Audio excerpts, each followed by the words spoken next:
আবাস যোজনার ফাইনাল লিস্টে নাম থাকা সত্ত্বেও নিজে থেকে নাম বাদ দেওয়ার অনুরোধ জানিয়ে এক অনন্য দৃষ্টান্ত স্থাপন করলেন কোচবিহার ১ নম্বর ব্লকের শুক্তাবাড়ি গ্রাম পঞ্চায়েতের ১৪৯ নম্বর বুথের বাসিন্দা খুরশিদ আলম। তিনি সরাসরি বিডিওর কাছে লিখিতভাবে আবেদন জানান যে তার নাম আবাস যোজনা তালিকা থেকে বাদ দেওয়া হোক। এই ব্যতিক্রমের সিদ্ধান্ত জানাজানি হতে এলাকায় ছড়িয়ে পড়ে প্রশংসার ঝড়। কিন্তু কেন এমন সিদ্ধান্ত?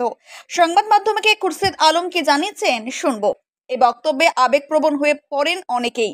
গ্রামবাসী থেকে শুরু করে গ্রাম পঞ্চায়েত কর্মী ও শাসক দলের নেতাকর্মীরা সকলেই তাকে ধন্যবাদ ও কুর্নিশ জানিয়েছেন। এমনকি প্রশাসনিক আধিকারিকেরাও তার মানবিক উদ্যোগকে সাধুবাদ জানিয়েছেন।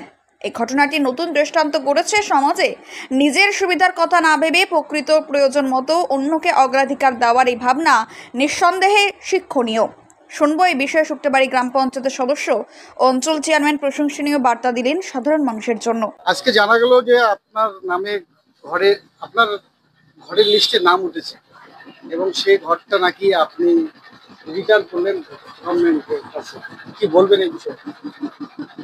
আমি আমার যে যখন সার্ভে হয়েছিল তখন আমার এই ঘরটা কাঁচা ছিল, কিন্তু সার্ভের পরে লিস্টে আমার নামটা উঠে আসে, আমার ঘরটা আসে, তখন আমি চিন্তা ভাবনা করলাম যে আমার যেহেতু তার পরবর্তীতে আমি ঘরটা পাকা করছি, তারপরে চিন্তা ভাবনা করলাম আমার পাকা ঘর যেহেতু আছে, আমার থেকে অনেক আরো গরিব মানুষ আছে এলাকায়, এই ঘরটা তার গরিব মানুষের প্রাপ্য, এই ঘরটা গরিব মানুষের পাক। এই জন্য আমি আমার ঘরটাকে আজকে বিডিও অফিসে গিয়ে দরখাস্ত করে আমি আমার ঘরটাকে কাটিয়ে দিলাম। আচ্ছা, আপনি জানেন যে গ্রামে অনেকেই ঘর পাওয়ার জন্য অনেকেই বহু চেষ্টা করেছে, তো আপনি পেয়েও রিটার্ন করে দিচ্ছেন? হ্যাঁ, এমন কিছু লোক আছে যারা সাথে থাকে যে আমার ঘর আছে তারপরে ওটা ঘর নেই, সরকার যেহেতু দিতেছে, কিন্তু তাদেরকে আমি বলবো অনুরোধ করে যে আপনারা যেহেতু আপনার পাকা বাড়ি আছে, আপনি ঘরটা যদি ছাড়িয়ে দেন তাহলে গরিব মানুষ তার পরবর্তী আর একটা গরিব মানুষ উপকৃত হবে। আপনার নাম? আমার নাম খুরশিদ আলম, কোন এলাকা আপনার গ্রাম? শুটকাবাড়ি অঞ্চল ১৩৯ নম্বর বুথ।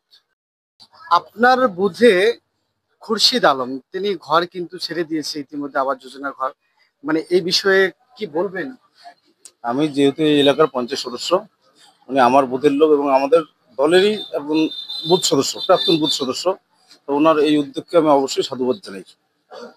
আপনার গ্রামে অনেকেরই এমনকি পাকা বাড়ি আছে, অনেক জায়গা জমি আছে, তো তারাও যদি এমন গরিব মানুষের জন্য এই সহযোগিতা করে, আমি চাই এনাকে দেখে আর যাদের যাদের এইরকম মানে একটু অর্থশালী লোক, তারা যদি এই ঘরগুলোকে ছেড়ে দেয়, তাহলে যারা গরিব মানুষ, দুইটা লোক যদি ঘর ছেড়ে দেয়, পরবর্তীতে দুইটা গরিব মানুষ সেই সুযোগ সুবিধা পাবে, তাদেরও এগিয়ে আসা উচিত।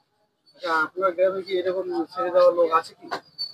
হ্যাঁ, দিতে পারে। এর আগে প্রথম আমি ছাড়ছি, কারণ আমার বুথ সভাপতি ছাড়লো, এবার আমাদের আরো দলের কর্মী যদি কারো থাকে এরকম, তাদেরকে আমি বলবো, অনুরোধ করবো, তারাও যেন এইভাবে ঘরটাকে ছেড়ে দেয়।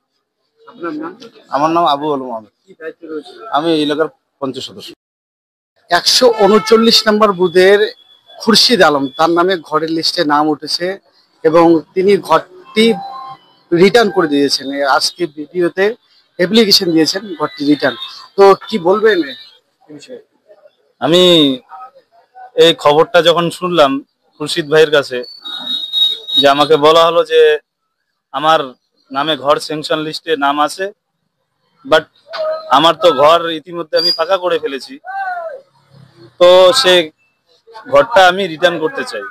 আমি শুনে খুবই ওনাকে মানে সাধুবাদ দিলাম, যেটা খুবই ভালো চিন্তাধারা, যে আজকে এই বাংলার যে আবাস যোজনা, এই প্রকল্পটা আমাদের মাননীয় মুখ্যমন্ত্রী তিনি একমাত্র যাদের কাঁচা বাড়ি, স্বাধীন জরাজীর্ণ বাড়ি, তাদের জন্য এই প্রকল্পটা পশ্চিমবাংলার সেন্ট্রাল গভর্নমেন্টের চ্যালেঞ্জ করে ইন্দিরা আবাস যোজনার যে দীর্ঘদিন বাংলার বঞ্চিত করে রেখেছেন, এর চ্যালেঞ্জিং হিসাবে প্রকল্প হিসাবে বাংলার আবাস যোজনাটা প্রকল্পটা পশ্চিমবাংলার বুকে মাননীয় মুখ্যমন্ত্রী চালু করেছেন। তো সেক্ষেত্রে এই ঘর পাওয়ার অধিকার হচ্ছে গরিব মানুষেরই। তো আমাদের যে খুরশিদ ভাই, সেও একসময় গরিবই ছিল, কিন্তু ইতিমধ্যে তার হাতে অনেক টাকা চলে আসে, ব্যবসা বাণিজ্য উন্নতি হয়, এবং আমাদের যেহেতু শুক্তাবাড়িতে কোনো কারণে, সেটা সবাই জানেন, যে দীর্ঘদিন ধরে অন্যান্য অঞ্চলগুলোতে ঘর আবাস যোজনার ঘরের কাজ শেষ হয়ে গেছিল, কিন্তু আমাদের শুক্রবাড়িতে হয়নি। তো ইতিমধ্যে টাকা হাতে আসার কারণে অপেক্ষা না করে তিনি পাকা ঘর করে ফেলেছেন। তো এখন তার এইটাই চিন্তাধারা যে আমার যেহেতু ঘর হয়ে গেছে পাকা, তো আমি যদি এই ঘরটা রিটার্ন করি তাহলে আমার পরিবর্তে অন্য একটা গরিব মানুষ সেই ঘরটা পাবে। তাতেই তিনি মনে মনে একটা আনন্দ তার ফিল হচ্ছে মনের মধ্যে যে আমার দ্বারা যদি উপকৃত হয়।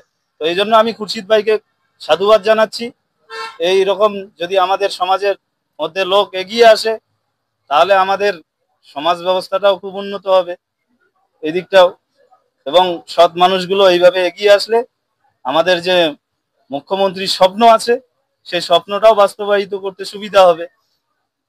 গ্রামে অনেকের জমি জায়গা আছে এবং পাকা বাড়ি আছে, অবস্থাশীল লোক, কিন্তু তাদের বিষয়ে কি বলবেন? তারাও এমনকি তাদেরও আবাস যোজনার তালিকায় নাম উঠে আসছে।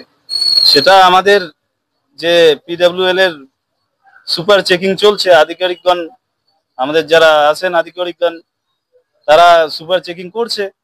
যাদের নাম লিস্টে আছে বাট তাদের পাকা বাড়ি আছে, তাদের নাম অবশ্যই লিস্ট থেকে ক্যান্সেল হবে। এদিক দিয়ে কোনো বিষয় নেই, এটা অবশ্যই বাদ হবে। আপনার নাম? আমার নাম মোহাম্মদ সামিউল রেহান, কি দায়িত্ব রয়েছে? আমি চেয়ারম্যান শুক্রবাড়ি অঞ্চল তৃণমূল কংগ্রেস।